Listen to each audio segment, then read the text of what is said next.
Estamos de vuelta. Sí, profe, aquí estamos.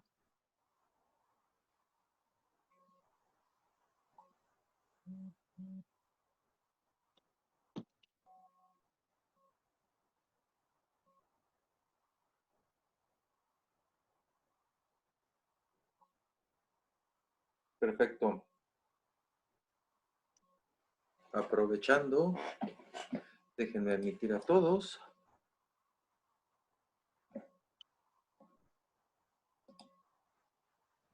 Aprovechando, déjenme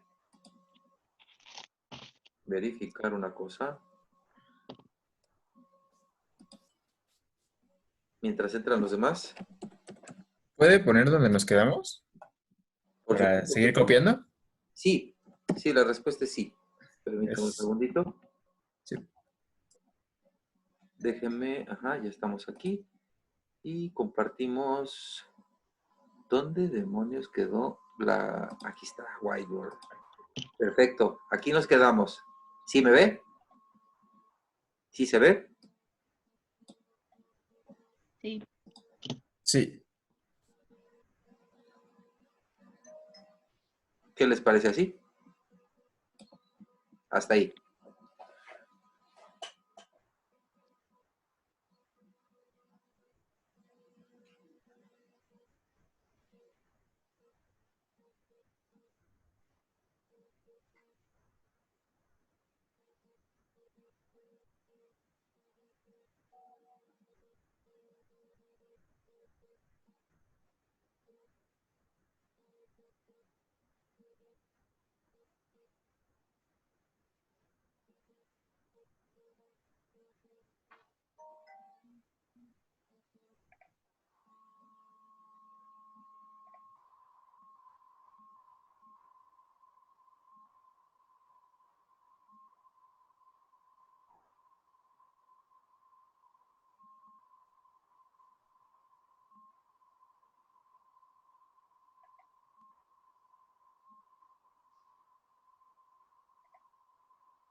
Ok, déjame ver cuántos somos.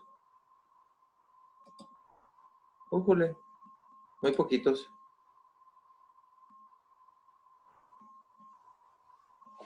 Muy poquitos.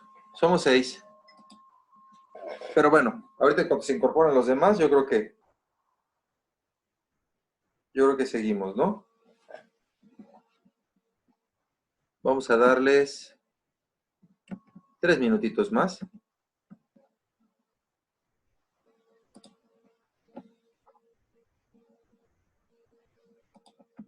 Déjenme ver rápidamente.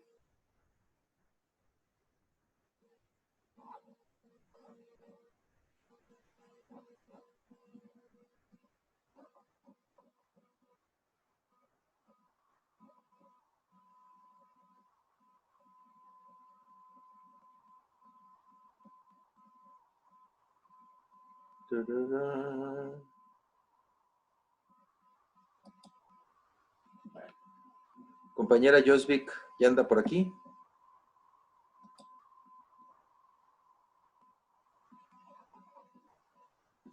No. No, ¿verdad? Todavía no.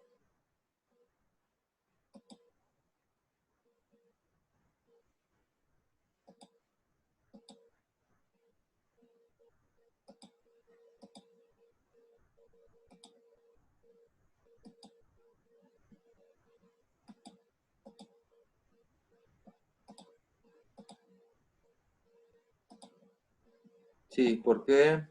Déjeme ver. Miguel Alejandro Moreno Herrera.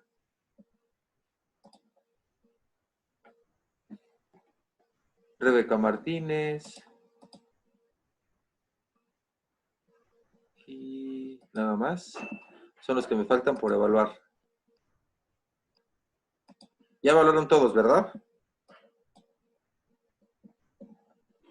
Ya, yo ya, profe, ayer evalué. Ah, perfecto. Muchas gracias. Sí, de nada. Ok. Entonces, continuamos ahora sí, ¿sale? Hasta aquí, sin problemas. Ya encontramos la concentración de C radical a partir de las ecuaciones donde no aparece la especie que nos interesa y como son radicales libres, son intermediarios de reacción, podemos aplicar el estado estacionario o pseudoestacionario para poder hacer la aproximación y que la rapidez se mantenga en cero. Una vez que tenemos ya nuestra concentración en C, ¿sí? ¿Y por qué necesitamos la concentración en C? Pues porque justamente sabemos que sobre D estábamos, porque nos están pidiendo que demostremos que este es de primer orden para esta especie. Necesitamos la concentración de C radical y aquí la tenemos, pero aquí se nos viene la bronca, porque la concentración de C radical incluye la concentración de D radical. Entonces, igual, lo mismo que hicimos acá, vamos a hacerlo ahora.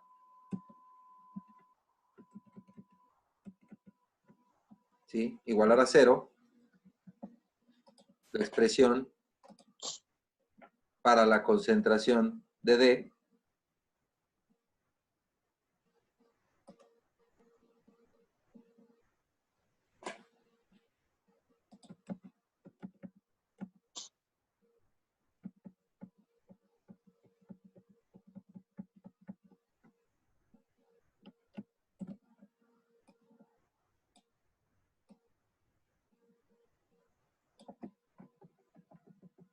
¿sí? Esta expresión la igualamos a 0 y tenemos que A es igual a B y por lo tanto de aquí las igualamos y vamos a poder despejar.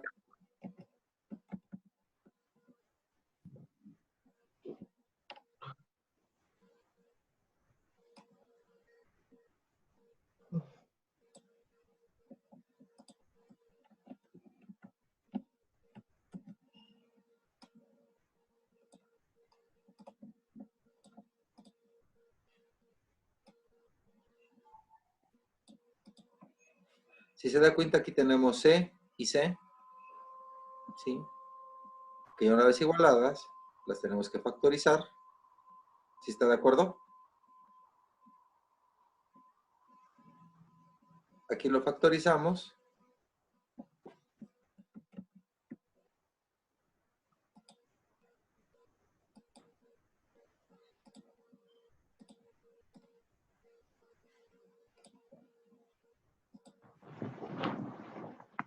Y aquí podemos obtener nuestra expresión, donde K3 es igual a K4 por CD. Y de aquí ya despejamos a la concentración de D radicalaria.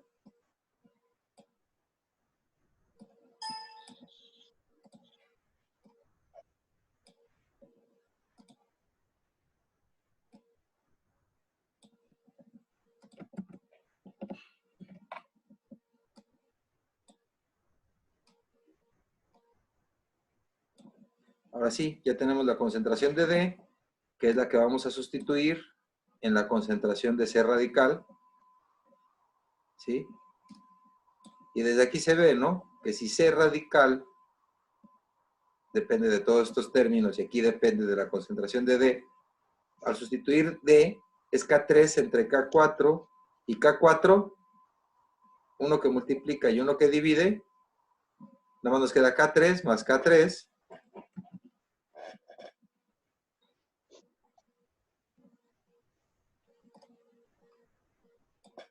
Y nos queda como 2K3.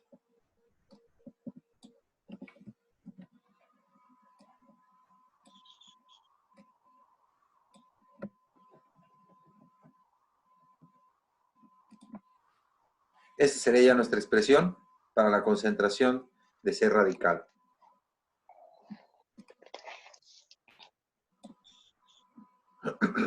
Ay, me fui haciendo más grande cada vez. hasta aquí tenemos ya este término, que es el que necesitamos para sustituir en esta expresión que es la principal. Entonces, esta parte de aquí ya la tenemos.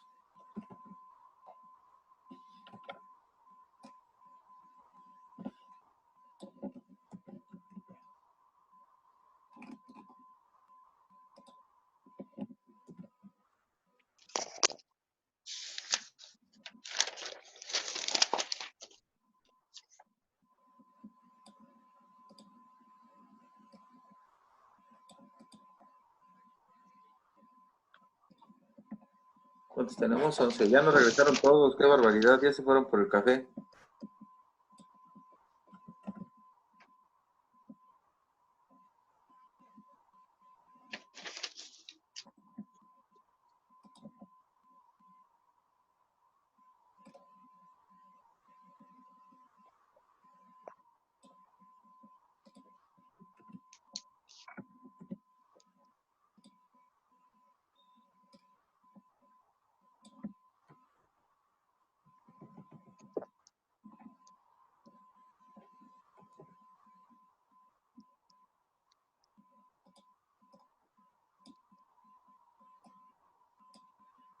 Entonces, aquí recuerdan que iba la concentración de C, pero la concentración de C ya es todo este término.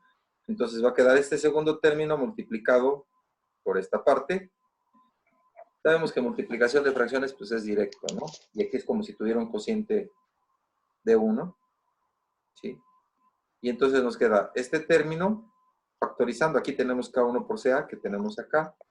Tenemos 1 menos, aquí tenemos el término, K2 por CB entre todo el numerador.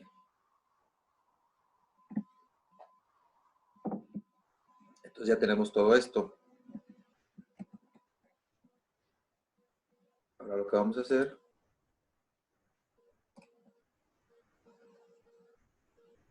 es operar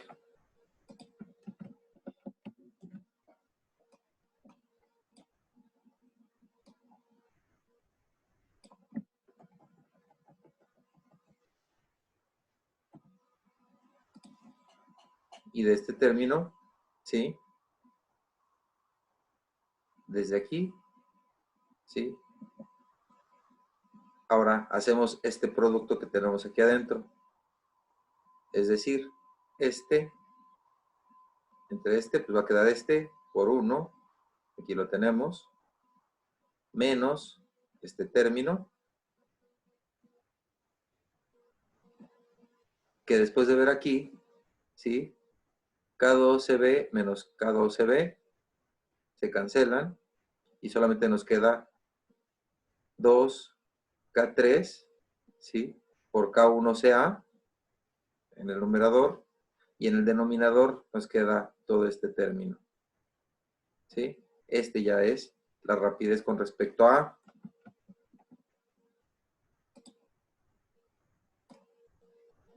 ¿Pero qué es lo que hizo? ¿Por qué multiplicó todo? No lo multipliqué, simplemente aquí sustituí a C, que es todo este término, ¿no? Sí. Mire, déjeme regreso un poquito. Así. Hizo una igualdad, ¿no? No, sí, eso, la primera ecuación sí, pero la Hasta aquí. segunda, ¿qué Ah, hizo? bueno, es que aquí adentro, si se da cuenta, es 1 menos todo esto, ¿no? Ujú. Aquí nos Ajá. queda. Bueno, pues hay que resolver este cociente para poder seguir minimizando esto. Y este, pues es 1 sobre 1. Y lo Ah, que hago ya, nada ok. más es el producto, ¿ya ve? Este, Ah, nada más le metió. entre 1, Ajá. pues es este, ¿no? Por 1, pues es este término. Aquí está.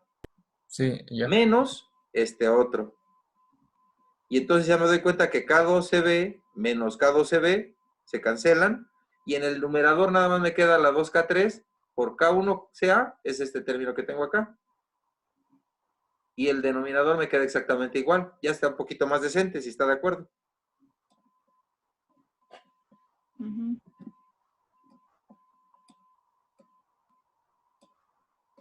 ¿Qué sería este? ¿Ya se ve?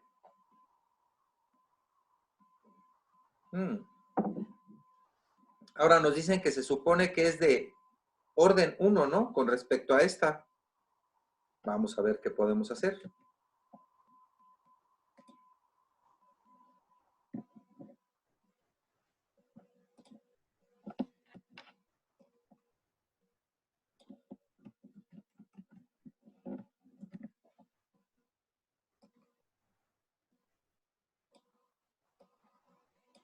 Entonces, proponemos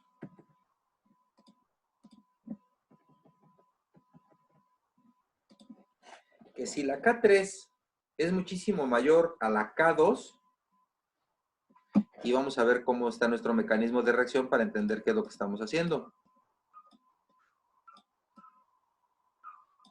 La K3 es esta, y dice que es muchísimo mayor a la K2, es decir, el paso limitante sería aquí, si la K3 es más veloz que la K2, que es con la velocidad con la que se está regresando, ¿sí? Esta, la primera, nos quedaría como no reversible, ¿sí están de acuerdo?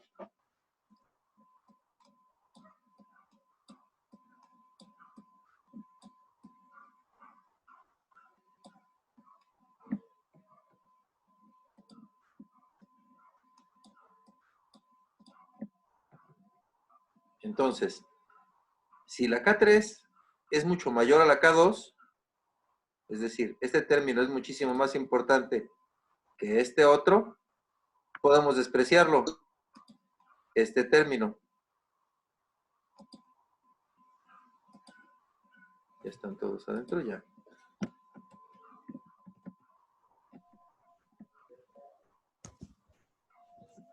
Si yo lo desprecio, ¿sí?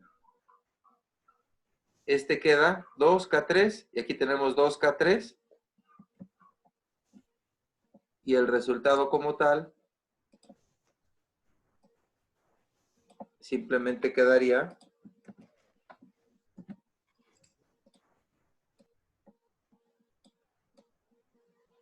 como que la rapidez con respecto al pentóxido de nitrógeno es de orden 1 y depende única y exclusivamente de la K1. ¿Sí?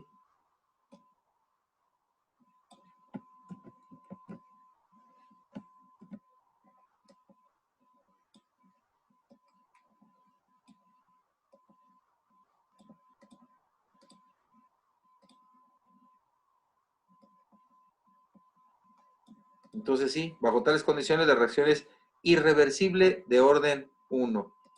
Es decir, despreciamos la K2, que es la velocidad con la que se estaría regresando en nuestro paso 1. Esta K2 la despreciamos, ¿sí? Y solo si se desprecia, entonces sí, nos queda que es de orden 1, como lo proponen para el pentóxido de dinitrógeno. ¿Sí quedó claro este problema?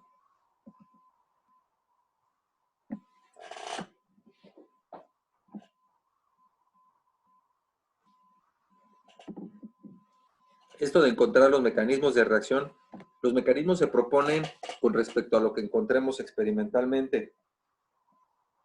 Entonces, siempre y cuando sea matemáticamente consistente y químicamente consistente, porque muchas veces puede estar correcta la matemática, pero simplemente no tiene sentido químico. Si encontramos este tipo de cosas, podemos suponer y proponer nuestros mecanismos de reacción.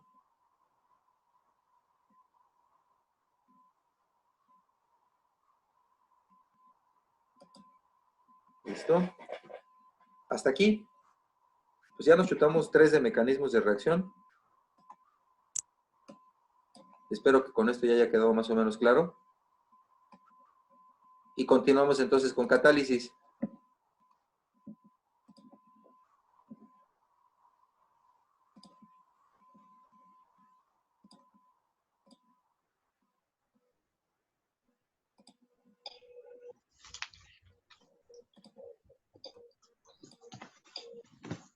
Déjenme ver. Nos habíamos quedado un poquito más adelante.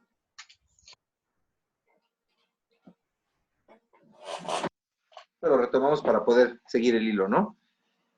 Esta parte de aquí, el avance de la reacción, ya habíamos visto cómo se ve afectado, ¿sí? Por lo general, los catalizadores actúan sobre las energías de activación. ¿Y cómo? Bueno, pues proporcionan una ruta alterna al mecanismo de reacción. Es por eso que los mecanismos los vemos antes.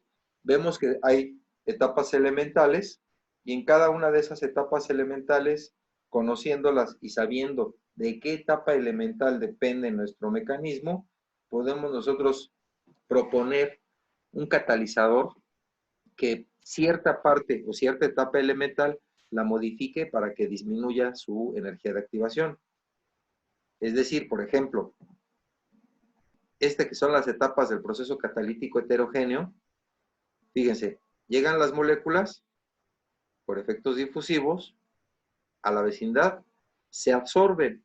Cuando se absorben, no sé si recuerdan que habíamos visto ya pues que todos los sólidos tienen la capacidad de absorber. ¿Y por qué? Pues porque justamente hay una energía libre superficial por descompensaciones energéticas en la superficie D, donde los átomos que están en el centro de nuestro sólido, de nuestro catalizador, pues se encuentran que hasta cierto punto sus fuerzas a los alrededores están compensadas, no así a los que están en la superficie,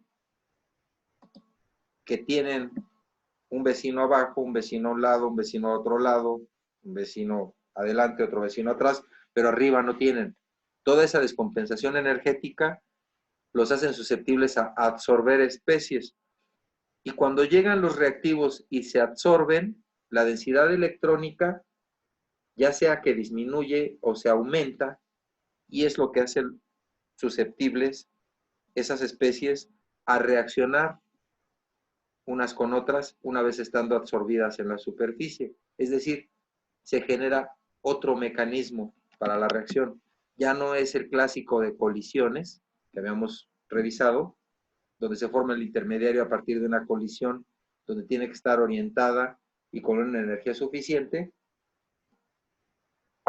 sino que ahora se absorben y una vez absorbidos y modificadas sus densidades electrónicas, tienden a reaccionar y a generar los productos que obviamente quedan absorbidos y posteriormente se desorben. ¿Sí? Este método usa mucho menos energía que el de colisiones para ¿Perdón? generar los productos. Este Ok. método usa menos energía para crear los productos. Pues. No es tanto que genere, que consuma menos energía, sino que realmente modifica las densidades electrónicas, ¿sí? Y la energía que se necesitaba para que chocaran y reaccionaran, ahora ya está dispuesta a partir del sólido. ¿Sí me explico? La energía de activación se vuelve menor porque los enlaces, haga de cuenta que tiene dos átomos, vamos a suponer, en este caso el hidrógeno. Cuando se absorbe, sabemos que es diatómico. Se absorbe la molécula de hidrógeno.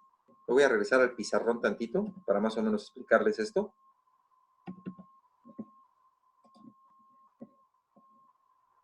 Déjenme compartirles el pizarroncito. Déjenme ver dónde está mi whiteboard. Ajá.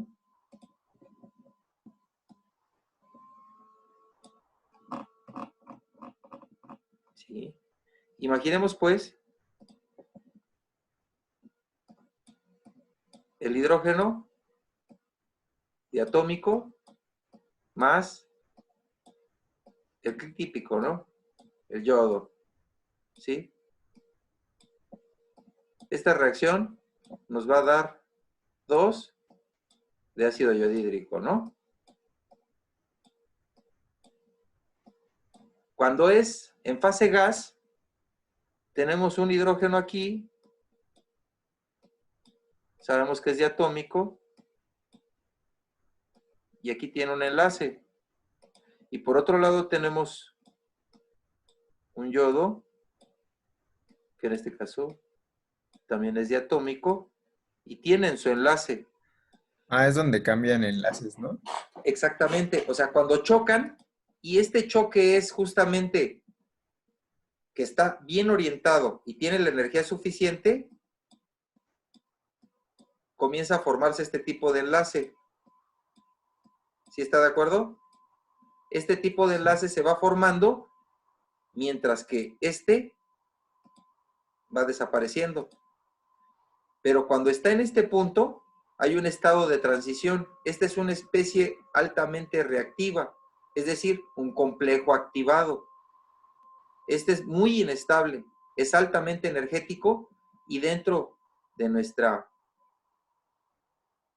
coordenadas de reacción, aquí tenemos la energía, ¿sí?, de nuestros reactivos. Hace esto y posteriormente hace esto. En este punto, ¿sí?, tenemos esta especie. Este es nuestro intermediario de reacción. Es una especie altamente energética e inestable. Y en este punto de acá, pues ya tenemos a nuestros productos. ¿Sí?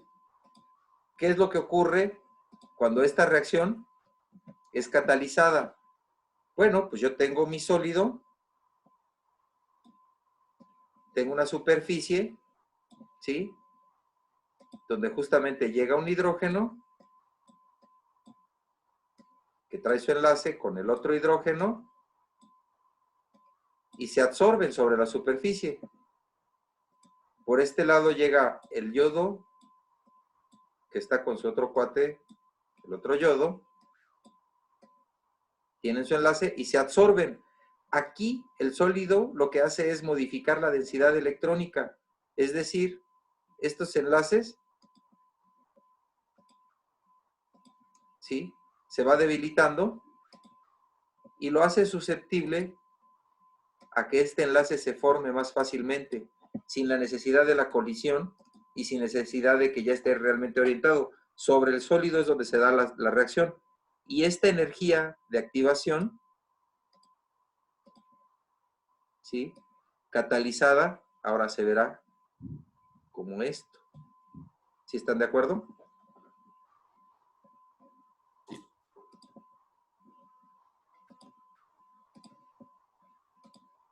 Ahora sí, retomamos acá. Es por eso que nos interesa el mecanismo para saber cuál es la etapa que controla. Si tenemos que, para nuestro mecanismo, la que está controlando es la difusión, bueno, pues tenemos que ver cómo podemos afectar y de qué depende la difusión. Sabemos que depende de un gradiente de concentración, sabemos que depende de la temperatura, de la viscosidad del medio, de la densidad del medio. Entonces, por ahí podríamos atacar para poder acelerar esa reacción. Pero por lo general casi siempre dependen de los factores de frecuencia y de las energías de activación, que es donde vamos a actuar con los catalizadores sólidos.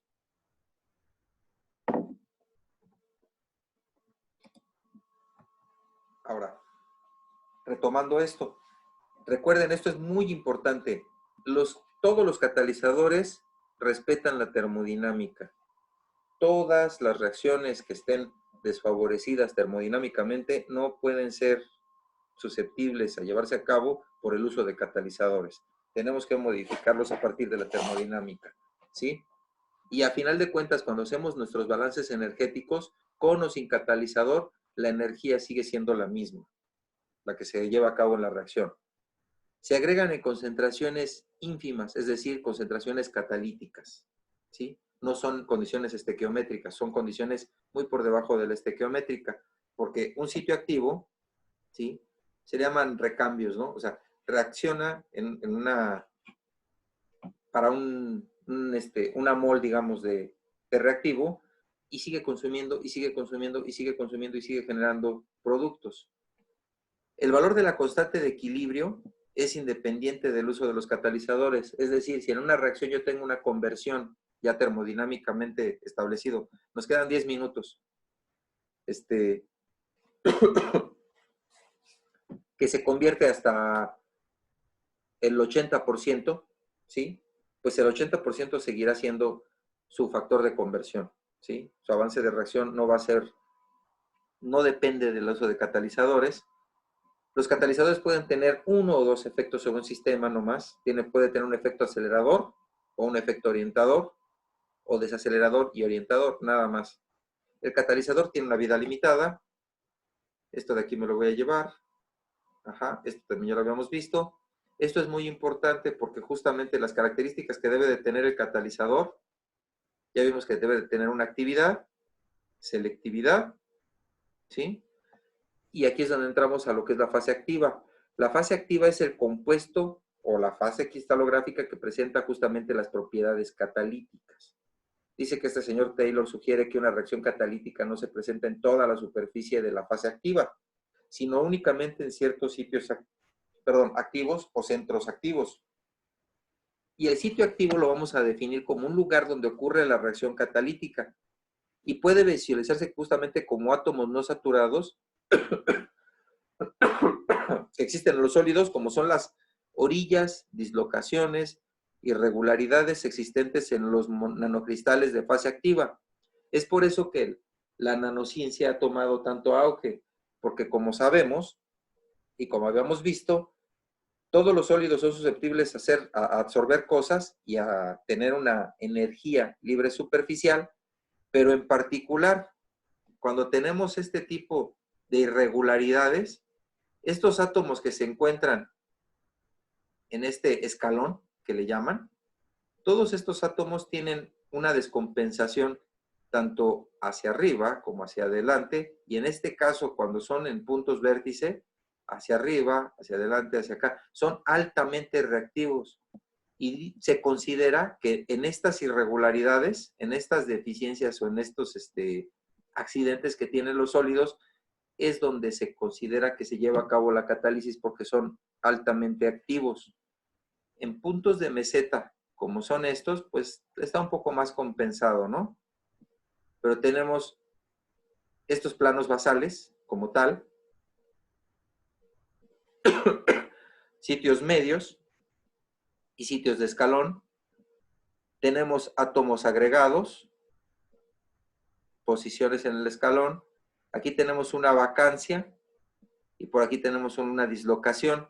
Entonces se consideran que esos sitios son los más activos en el catalizador, con defectos electrónicos importantes y capas de valencia no ocupadas. Entonces, cuando nosotros generamos nanositios, lo que hacemos es partir hasta llegar a partículas muy pequeñas donde estas irregularidades se multiplican y se exponencian y es por eso que son altamente reactivos. ¿Sí? Los componentes de un catalizador, este es un triángulo para un buen catalizador. Tenemos el componente activo o la fase activa, que justamente son los que presentan actividad química. Por lo general son metales, son óxidos semiconductores, sulfuros, óxidos aislantes y sulfitos, ¿no? Este de aquí es el soporte, es donde yo voy a depositar mi fase activa, porque por lo general son metales y son metales de transición, que son realmente costosos. Tenemos el platino, que es un catalizador increíblemente bueno para muchas cosas, pero es increíblemente caro. Lo que se hace es, para eficientar su uso, usarlo en modo nanométrico y depositarlo sobre un soporte como tal. Y estos soportes, la función que tienen es justamente de soportar la fase activa, pero también le brindan muchas propiedades. ¿Qué debe de tener un soporte? Debe tener un área superficial muy grande para poder soportar el catalizador. Debe de tener propiedades mecánicas, debe de tener estabilidad térmica, ¿sí? Puede tener funcionalidad con respecto al catalizador, por supuesto que sí. Y puede ser, por ejemplo, óxidos metálicos de alto peso molecular, pueden ser arcillas, carbón activado, zeolitas. Existe otro que son los promotores y puede ser de dos tipos. Puede ser estructural, ¿sí? Como modificando el soporte, dándole una estructura particular, ese sería un promotor, o puede ser como sitio activo, o sea, como un modificador electrónico. Nos quedan 4 minutos, lo más seguro es que me quede hablando como loco. Por favor, les encargo mucho los que faltan de evaluar y chequen por favor Blackboard para las actividades. Y termino platicándoles que justamente los promotores pueden actuar o modificando la estructura de mi soporte o pueden actuar directamente como componentes activos electrónicamente. Es decir, dentro de mi soporte, vamos a revisar un poquito de lo que son lo más socorrido, que son alúminas, lo que son zeolitas, y vamos a ver que hay especies que se agregan y justamente modifican las densidades electrónicas de estos soportes y esos a su vez afectan la catálisis.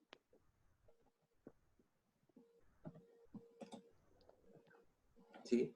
El soporte es necesario justamente para dispersar la fase activa y presenta grandes áreas activas. Estos son varias escalas, como se ve.